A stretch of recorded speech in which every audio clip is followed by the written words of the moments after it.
Good evening, everyone. Good evening, and welcome to another Sunday of Design with You. Okay, so the time is 8:04. Let's wait a little, one more minute before we commence.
Six, I gave an extra minute.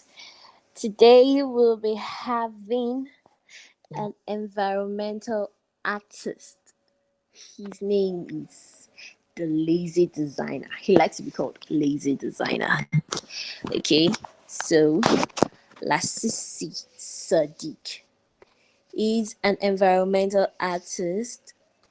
He's from Abuja. He's also a game designer.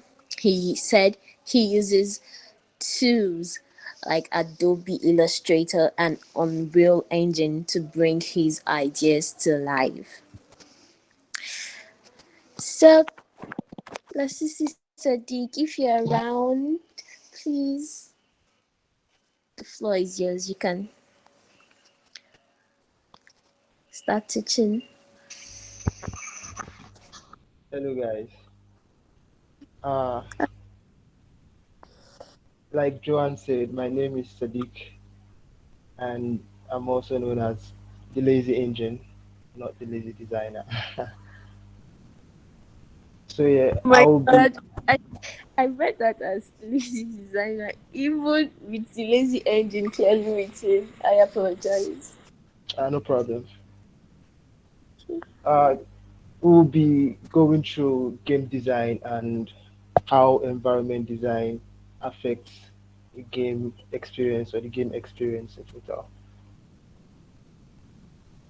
So I would like to share my screen if you don't mind. But before you give me access to that, okay, perfect.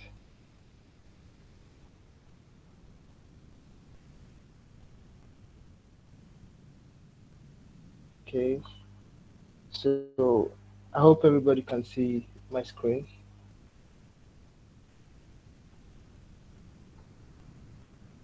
So yeah, we're talking about environment design, and if you notice, I added level design to it. Well, they are both almost the same thing, just a little You can't difference see your between. screen yet. Sissy, we can't see your screen.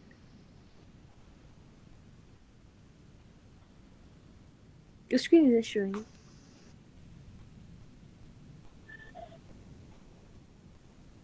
How about now? It is now. Thank you. Perfect. Okay, so I had to put environment design and level design because they mean the same thing, just a little difference between them. So I will be focusing on environment design while touching on level design, if you don't mind. So let's begin.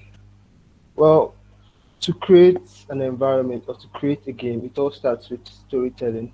And as we all know, storytelling has been part of everything or part of every product we've tried to bring out, starting from, let's say, movies, video games, even products that involve mobile applications and web applications. It all starts from storytelling, and this helps us break down whatever we are trying to create. So we are going to be focusing on just the video game aspect of storytelling. So yeah, game design. Well, game design is referred to as the complete process of generating an idea for a game and taking it all the way to the final playable product. We can say game design, or we can characterize game design as what a player does, what the player interacts with, and what the player experiences. And this is just game design. We can also call it game development, but when you say game development, you are also talking about the life cycle of producing the game.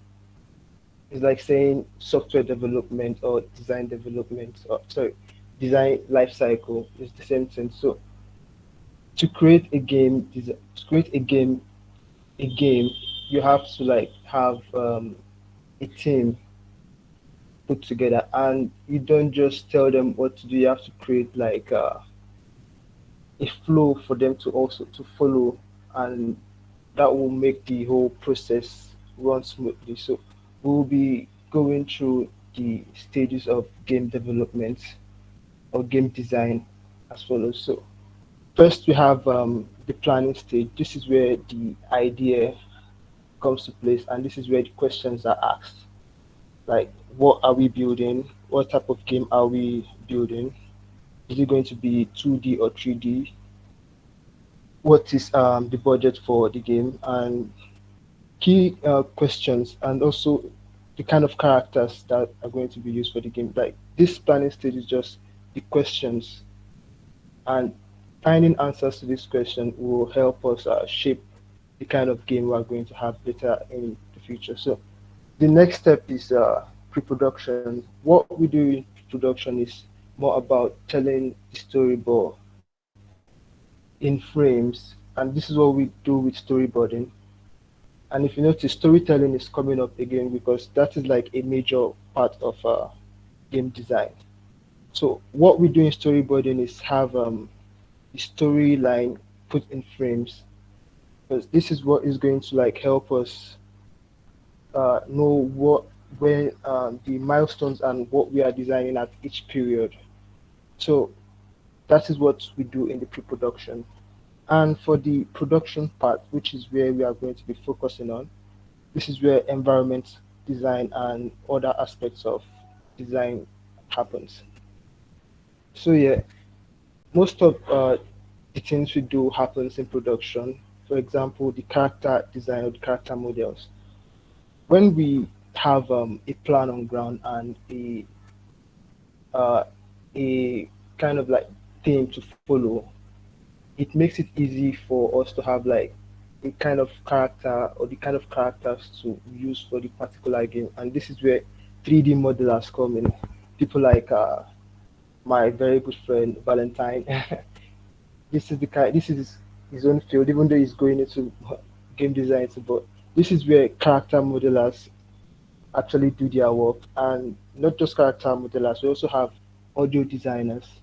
I remember Ozenwa talking about audio design in VR, and I would like to say audio design is a very important field in game design too, because audio designers get to touch on every gesture a character makes. Like if the character is moving, it has to add like a footstep sound to it, and if the character is falling, there has to be like a wind sound behind the character. So audio is very important.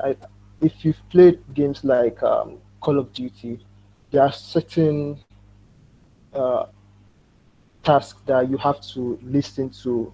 I think the Captain Price, where he has to tell you who to fire. He might tell you to fire to the left or the left person. If you fire to the right person, the whole you feel that state. Don't just put it that way. But what I'm trying to drive at is audio design is very important in game design. So yeah, uh, the next part is environment design, which is me, environment artist. What we do is to create the environment for the game.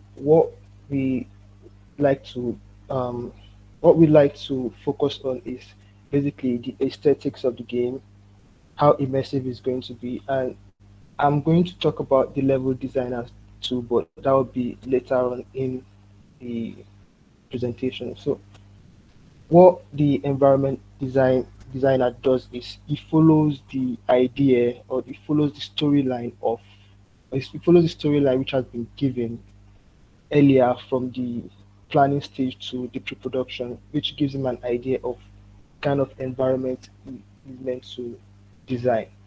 And yeah, also voice actors. Like I mentioned earlier in the Call of Duty game, you have to like follow a certain voice. You have to like get people to voice over some characters for you and all. And these roles or these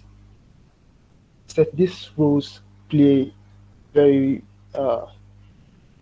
this set of people play major roles when creating a game. Also the developers too, but most of these people, even character modelers too, they are writing codes too. If you meet people that model, they will tell you they might not be writing the whole C sharp, but they do visual scripting. And it is not compulsory to write code as a game designer. Even audio designers to have their own ways of writing code, but it is not called code. It's mostly visual scripting. So yeah, all these people make up a game design team. So we'll be going into environment design proper now. So environment design as a whole is the process of creating the environment, the background or layout for animated films, TV shows, video games, and even simulations. What environment design is actually doing, it can be 2D, it can be 3D, but that is where the difference between a level designer and environment designer is. An environment designer can create a playable design or a non-playable design, while a level designer focuses on making the environment playable. Most environment designers just want to work with 3D environments, while level designers can do both 2D and 3D. But what we try to look for, or what we try to do, is give users that aesthetic feeling and make it more immersive. So, environment artist, who is an environment artist? If you notice earlier, I have mentioned some roles or some things environment design is all about. Like we go into films, we go into games, we go into virtual reality. So the skill per se is transferable because we are going into the metaverse world now, and if why we don't need to like upgrade, let me call it upgrade, we can still as environment artists go into the metaverse field and still kill it because the skill is transferable. And if you notice, metaverse is not just one world; it is different worlds. So if you need to create a certain world, like a certain thing for a world, you would need to call an environment artist. So it is the environment artist that wanna get the brief and design whatever you want to design for that particular world. So an environment artist is very much needed in most fields. And also, environment artists can also be found creating realistic training simulations. There are some fields that involve human lives, like protecting human lives, like the Air Force. So we tend to create environments that mimic real life. we have to put into consideration things like the wind, architecture, so many things that would affect the real life. We also put it into our environment designs. So where are environment artists needed? I've mentioned earlier, environment artists are generalists. From what I've said, from what I've been saying, environment artists do so many things, and we have a lot of freedom to focus on any area we like. Like currently, I am making research for movies in Nigeria. We want to start doing, I want to start shooting movies using green screen and LED backgrounds. So yeah, I can stay in game design, I can stay in films, I can also go into architecture. I can decide to go to the military and tell them, okay, I could do this for them. That is just little of what we can do as environment artists. Basically, it's just me positioning myself for any kind of work that comes. Whereas I know I could use just the skill I have gotten to do any of it. That is the beauty of environment design. So yeah, environment design in games. Like I mentioned earlier, environment design can be, let's say, playable and non-playable. What we have as playable design, also have as playable environment designer. Let me use Assassin's Creed as an example. If you notice in Assassin's Creed, you can you have the whole world to yourself, the whole environment. You can be jumping on a certain wall. Then after, let's say, after a mission where that wall was destroyed, you find that the wall is permanently destroyed and you can't swing over it like you used to do before.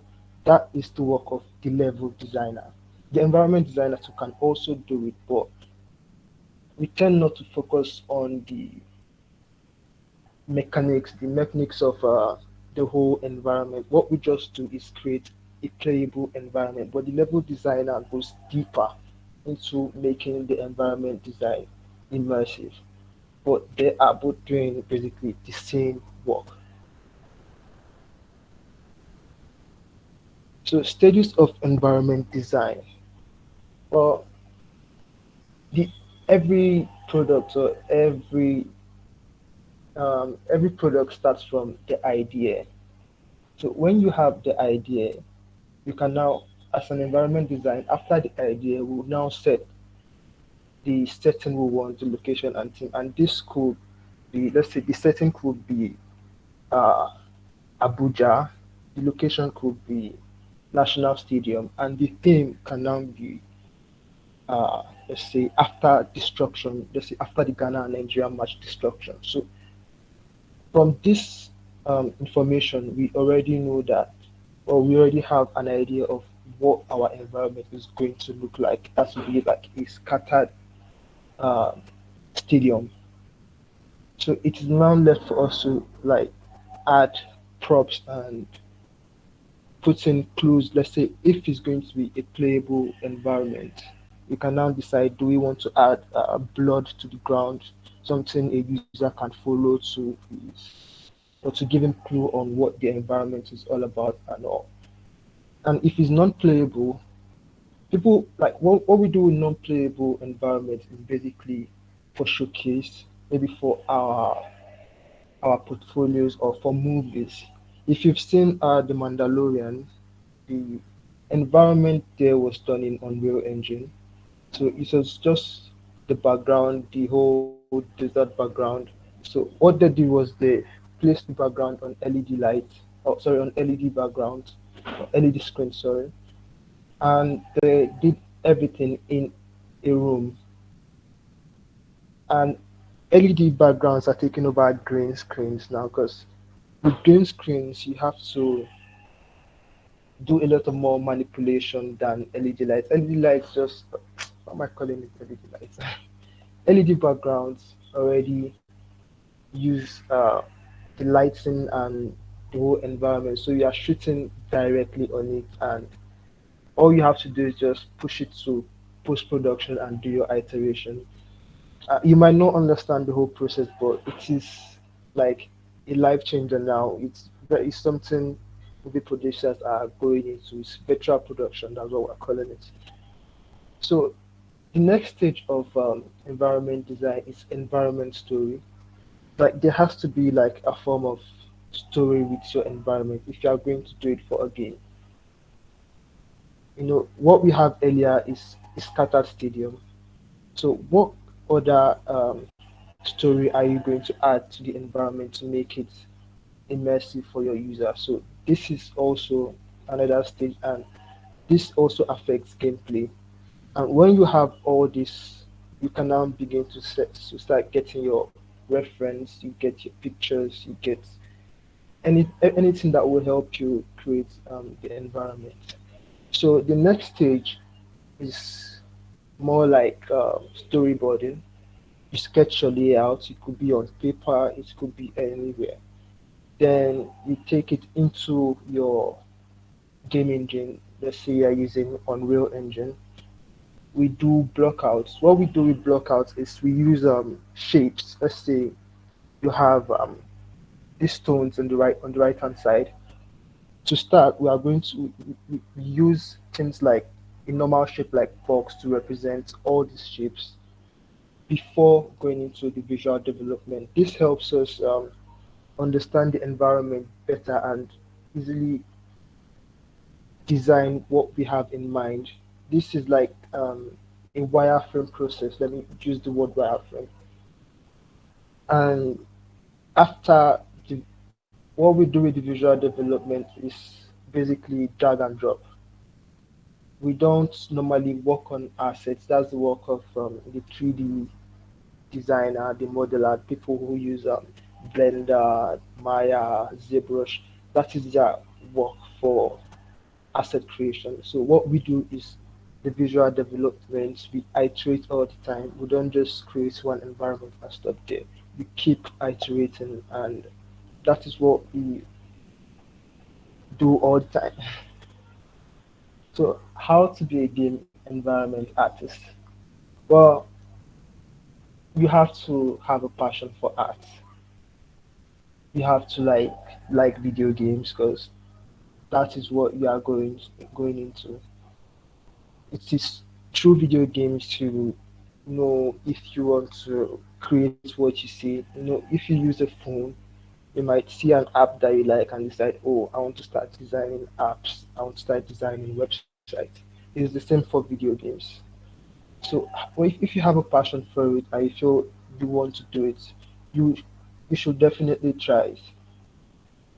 If like you can notice yourself doing things like, let's say you're a product designer now and you find yourself gamifying your apps, or you find yourself going into the game aspect of um, mobile applications, you can just try and, let's say, do a research on game design and see if it's a field that you would like to go into.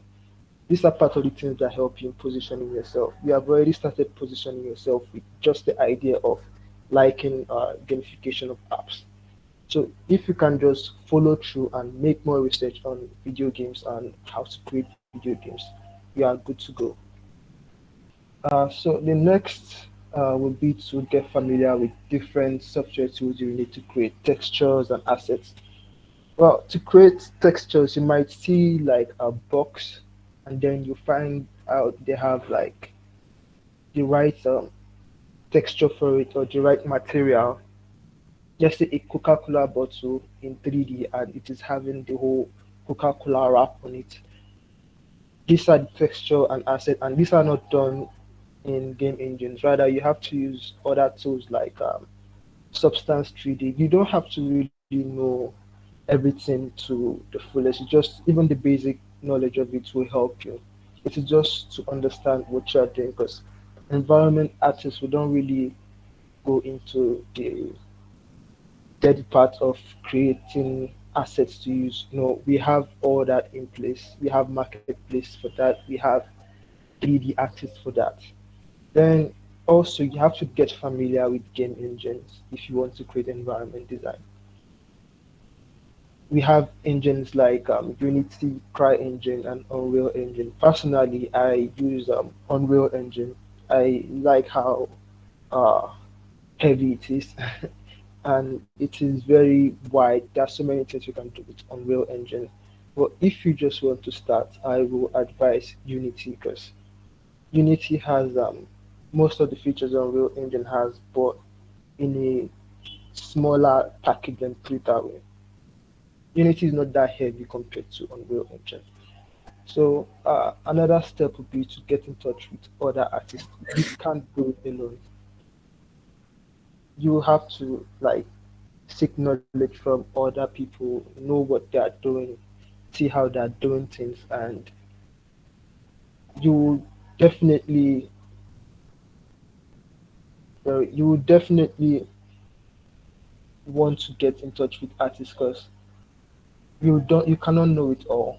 It's not possible. So get in touch with other artists. It might not be environment artists or game designers. It can be 3D modelers. It can be audio designers. These are the people that make up environment design. These are the people that make up game design. So you need these people to actually go for go front in game design. So yeah, this is the end of the presentation. If you need to like know more about environment design, there are um, online courses you could take in Unreal Engine. I don't know about Unity, but this is the learning library for Unreal Engine. You can do anything you want to do. Yeah, you can dedicate like a year to learn it. So we have environment design down here. This is the one I'm currently doing, virtual production and environment design. You can also do it here. There's also sound design. Anything you need to learn, you can just learn it. And no matter what you want to do, someone has done it before. So you can ask questions. This is the forum for Unreal Engine. Anything you want to do is right here. So I hope I have not been too fast with my presentation, and I hope everybody understood what I've been saying so far.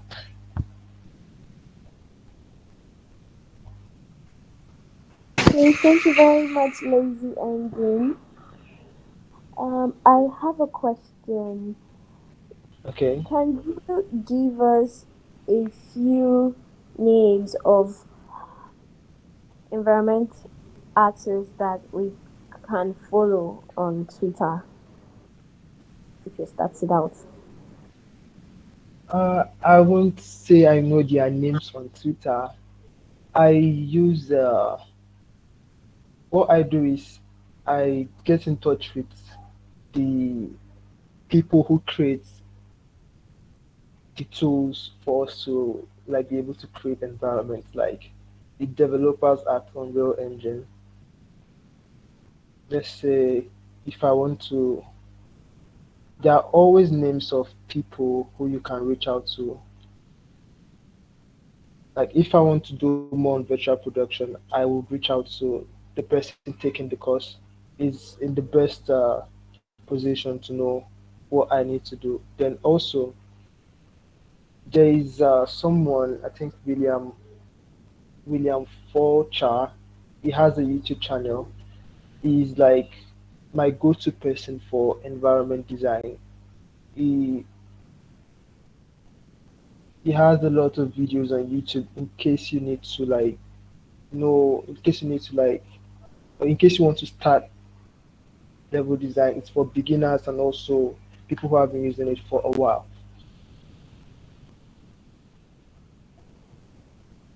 Okay, right. Thank you very much. Uh, Lazy Engine is done. If you have questions, you can please drop them in the chat box. Uh, I hope I I was think we not can too use fast. 1 minute for that. You said I hope I was not too fast. no, you explained everything clearly. That's all that matters. Perfect. We're very clear. Okay, if you have questions, please send them, type them out in the chat box. We have a minute for that before Lasisi leaves. Thank you very much, Lasisi. You're welcome.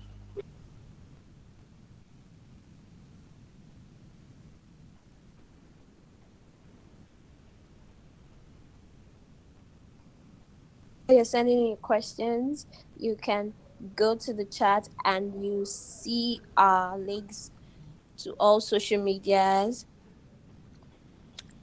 Click on it and follow us. I will also be dropping a link, an invite form, so that you can get links direct to your emails for our next meetings.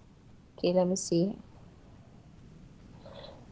Okay. Okay, so someone is asking the kind of specs for Unreal Engine. Well, I won't lie to you. You would need heavy systems.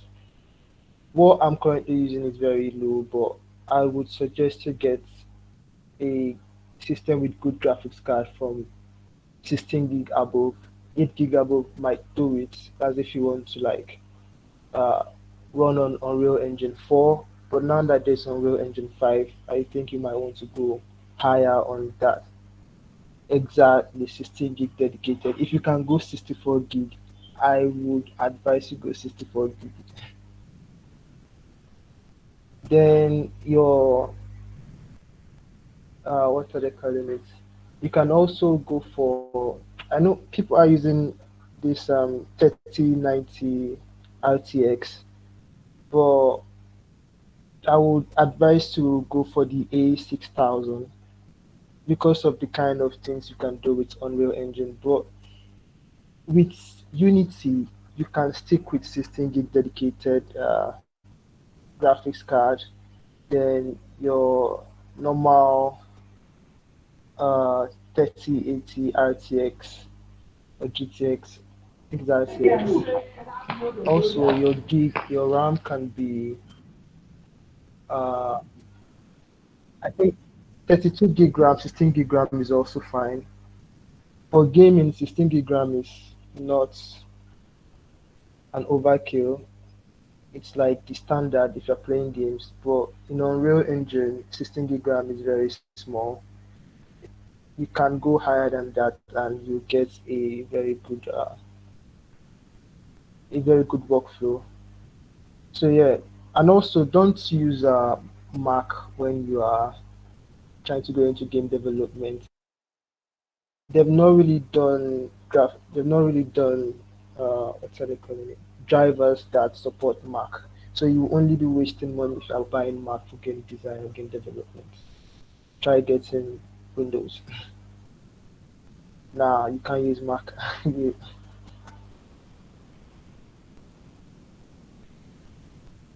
Okay, can we get the slides you used for this class, please? Yeah, I will sure. reach out to you personally. Okay, alright. Thank you.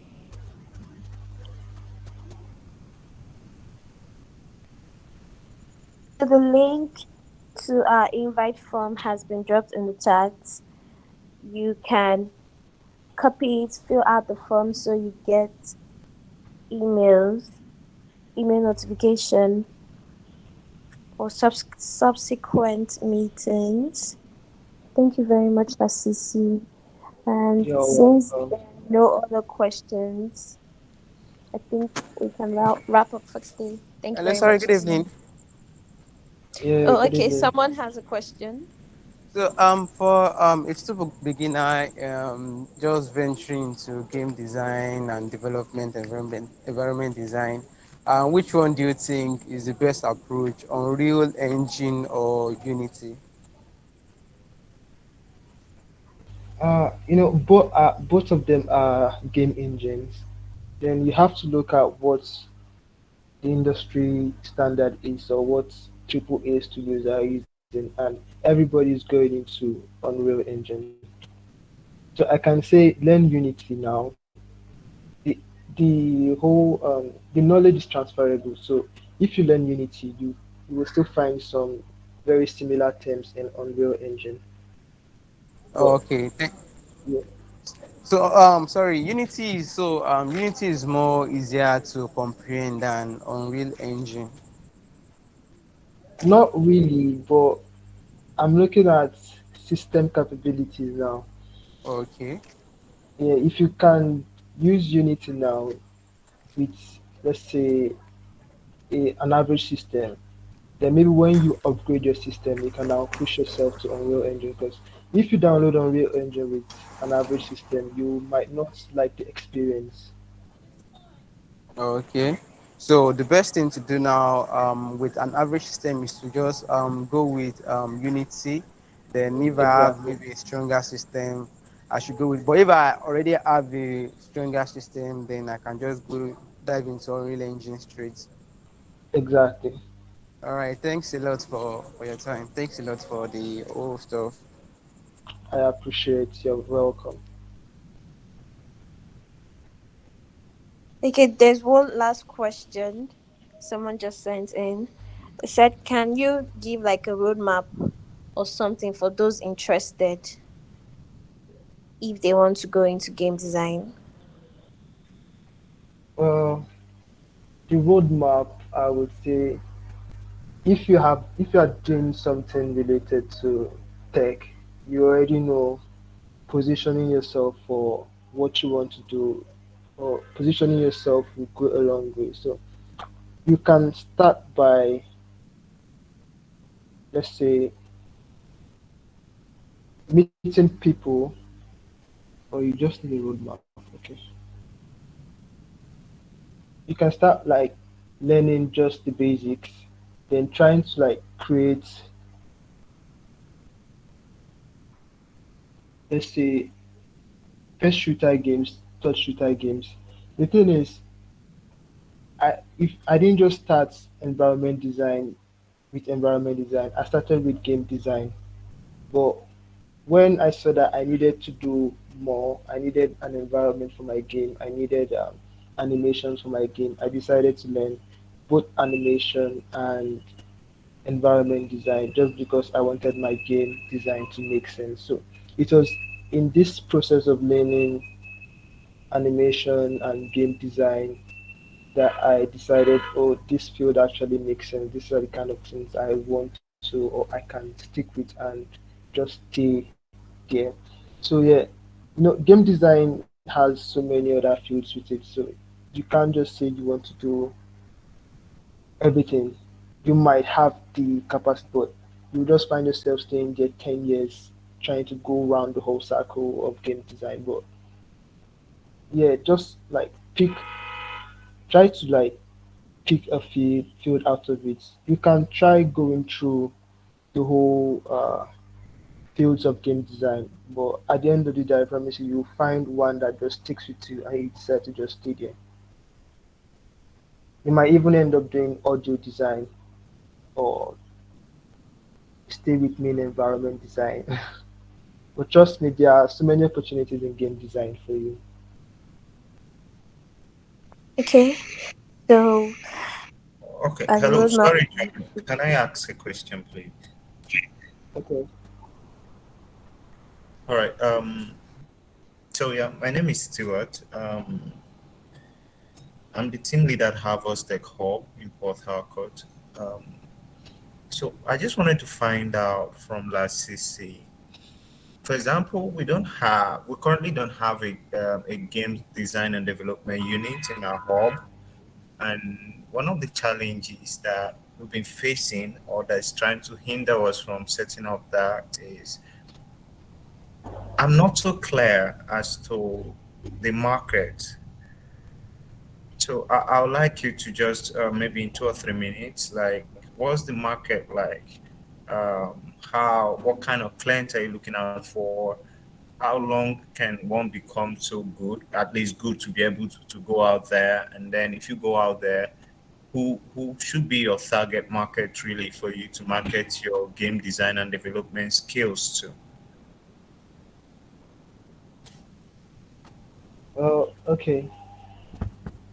most game designers want to work in triple A studios, studios like Activision, Epic, and those big studios.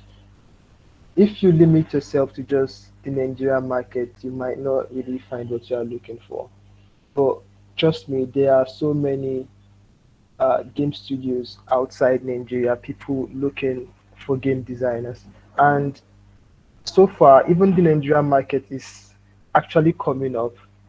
I have seen, oh, yeah, I have seen so many game design hubs coming up, and most of them, yeah, I think what made them start coming up was after the whole Meta announced itself going into the metaverse and the game field.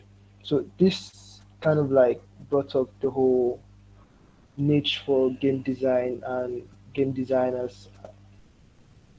What they use, let's say the game engines we use can also be used for other things.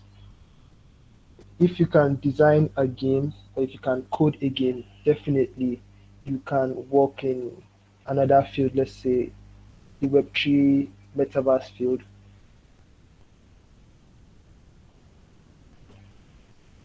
I don't know if that is enough or you need more clarity on that. Yeah, it's okay. Thanks. I think that would do. Thank you All very right. much. And our last question for today from Umi.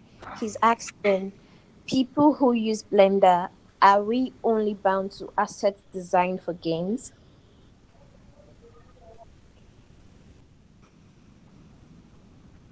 Oh, Blender users. No, the thing is, Blender users, they have so many ways of making money, and asset creation is like one steady income for them. You get so Blender users can go into filmmaking, VFX.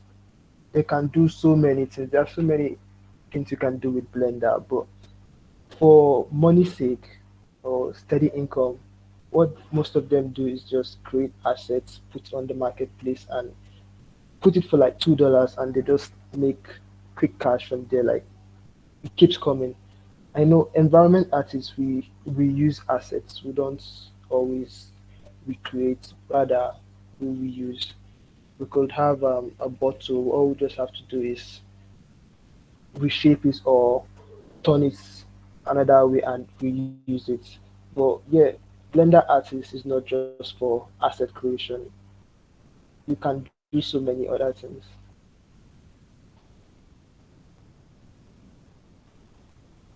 All right. Thank you very much. And I think that's all we have for now. Okay. I probably said like last question 1 million times, but this is definitely our last question. Okay, Usifa is asking, Oh, can Valentine. I? If you notice, I mentioned Valentine in my slide. That is the Okay, Valentine. okay. Is a very Oh, good 3D artist. Like he's mad. wow. So he's Okay. asking, can I launch a particular game on multiple platforms? Well, Yeah. yeah. With Unreal Engine, you can launch on Apple. You can launch on even VR. You can launch almost anywhere, and they don't collect any money until you make until your revenue starts entering a million. That's when they will want to collect a percent, I think 2% or 5%. They're making money from Fortnite already, so they don't really need your money like that. So yeah, you can create on any platform whatsoever.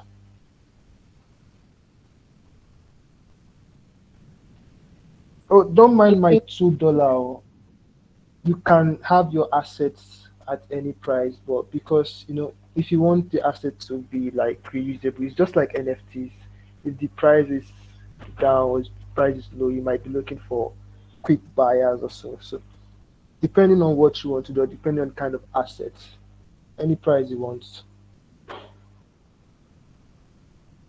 Valentine.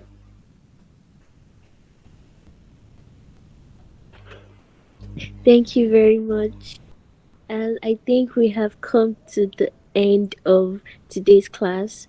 Don't forget to Click on the link and give us a follow on Twitter. And remember to subscribe to our YouTube channels if you did not start with No us from the problem. beginning. You can Uh, find make our recorded sessions there. And our invite form for the is link for the slide, where do I send it to? okay. We'll reach out to you personally, then you send it to us. You can Oh, no get problem then. access to slides on our newsletters. Thank you, thank you. Fill out the invite form and we'll be sending out newsletters to everyone who requests for it. And with that, I say goodbye. Goodbye, goodbye, everyone. You can go now. Happy New Month too. Goodbye. Peace. Au revoir. Peace.